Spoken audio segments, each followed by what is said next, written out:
Events Centrum na Vajnorskej, nová ponuka na operatívny leasing a Kia K4 SV alebo kombi, ak chcete.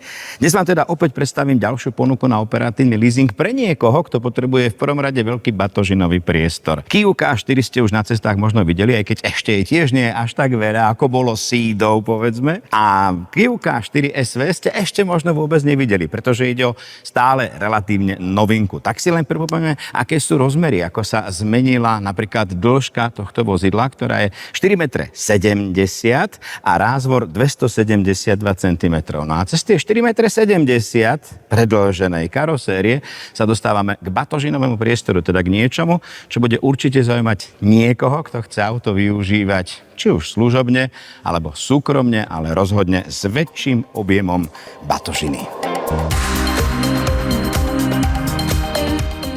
Aj preto dnes výnimočne začínam odzadu, pretože tu je to, čo bude nás zaujímať najviac, teda batožinový priestor, ktorý po otvorení 5 dverí má hodnotu 604 litrov a to naozaj stojí za reč.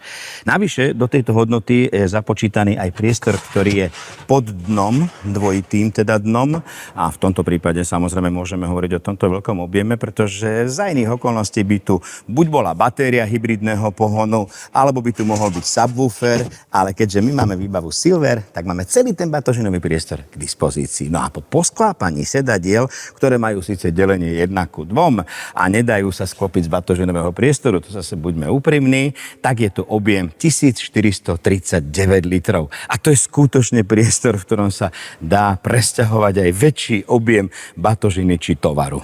Delenie síce 1:2, ale za to veľmi dôležitá vec pre niekoho, kto potrebuje prevážať dlhšie predmety, takže dá sa otvoriť stredová lakťová opierka.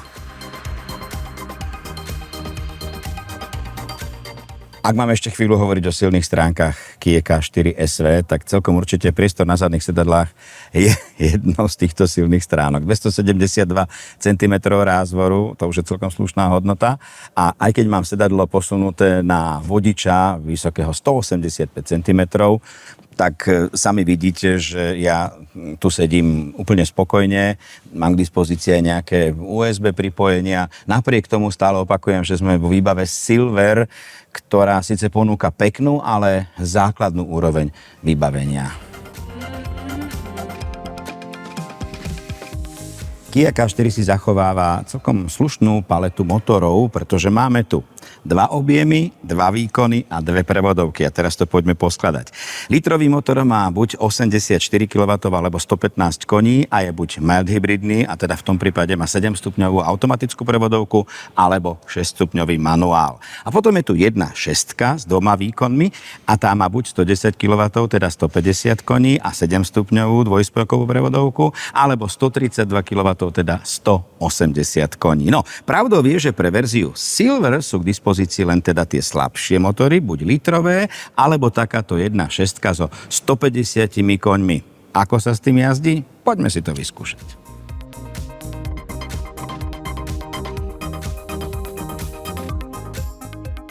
Hneď na úvod krátkeho jazdenia by som mal vlastne povedať, v čom Kia K4 pokračuje aj v prípade SV, teda Sportswagen verzie kombi, a čo si zachováva. No tak zachováva si v prvom rade kvalitu, tú, na ktorú sme boli zvyknutí, zachováva si aj vysoký bezpečnostný štandard, takže ja hneď využijem možnosť krátkym podržaním tlačidla hlasitosti vypnúť hlásenie o prekročení maximálnej povolenej rýchlosti, ale tých bezpečnostných systémov je tu aj v základnej výbave Silver celkom dosť.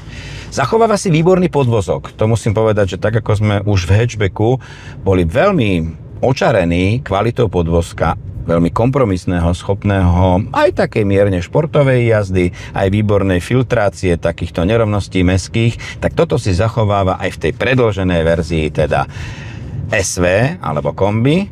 No a ponúka samozrejme viac toho priestoru, ktorý sme si ukázali.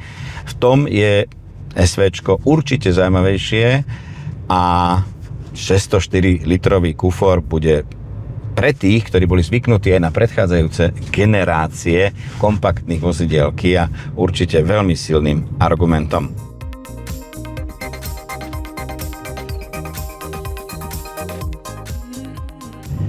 Zachováva si aj tú celkom slušnú ponuku motorizácie, aj keď teda pre Silver, pre základnú verziu sú k dispozícii len tie slabšie motory, litrové 2 a 1.6. No a poďme sa teda pozrieť na tie dynamické parametre. 8,7 pre verziu, ktorú mám ja k dispozícii, teda 1.6, 110 kW, 150 koní s krútiacim momentom 250 Nm.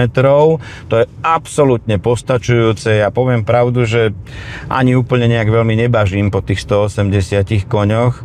Možno by to bolo o niečo svižnejšie, keby sa to veľmi často nakladalo, teda keby sa jazdilo aj rýchlo s naloženým vozidlom, ale táto 110 je úplne bežná. Myslím si, v tejto triede to je výkon, ktorý nájdete aj u mnohých iných výrobcov. 110 kW, 150 koní. Takže úplne to stačí, konec koncov aj pre jazdu po diaľnici, kde sú veľmi pekné otáčky. Pri jazde po diaľnici tá 1.6 paradoxne netočí nejak veľa otáčok, takže veď to má maximálku 205 km za hodinu, teda nie, že by sa jazdilo maximálkou, ale 130 pre ten motor nie je žiaden problém. Z 0 na 100 za 8,7 je takisto veľmi uspokojivá hodnota pre dynamické rozjazdy, najmä v meste. Ale ešte raz sa vrátim k tomu podvozku, chodím teraz po mnohých nerovnostiach úplne v poriadku. Špeciálne verzia Silver obutá na 16-palcových diskoch. Myslím si, že tá špeciálne tie nerovnosti veľmi pekne filtruje. A čo sa týka spotrieb, teda efektivity, tie litrové motory majú zhruba, veľmi zaokrúhlene povedané, 6 litrové spotreby kombinované a tie 1.6 približne 7 litrové spotreby. A úprimne to bez ohľadu, či ten liter je mild hybrid alebo nie je mild hybrid a rovnako bez ohľadu na to, či je to 150 alebo 180 koňová verzia. Tie VLTP spotreby skutočne sú zhruba 6 litrov, pre menší objem zhruba 7 litrov. Čiže pre tú nádrž 47 litrovú, buďme realisti, sa buď dá najazdiť 700 km, vyše 700 km pre ten slabší litrový motor, alebo aj s touto 1.6 stále celkom určite najazdíte vyše cez 600 km, čo je úplne dobrá hodnota, lebo tá nádrž 47 litrov nie je nejaká veľká, takže úplne to stačí.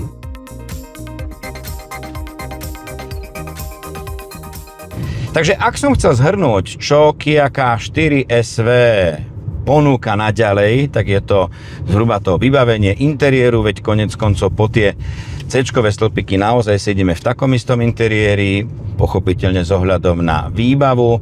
Výbava Silver úplne dostačujúca, v mojom prípade ešte dovybavená o Silver Pack, ktorý prináša vyhrievané sedadlá, vyhrievaný volant, ale aj dvojzónovú klimatizáciu. Takže celkom určite v tej najnižšej výbave má význam ešte zainvestovať do balíčka Silver Pack, ktorý trošku tú výbavu obohatí. Ale čo sa týka bezpečnostných systémov, kvality svetiel, samotného výkonu, to samozrejme nesúvisí s výbavou, ale prosto ten Silver úplne stačí.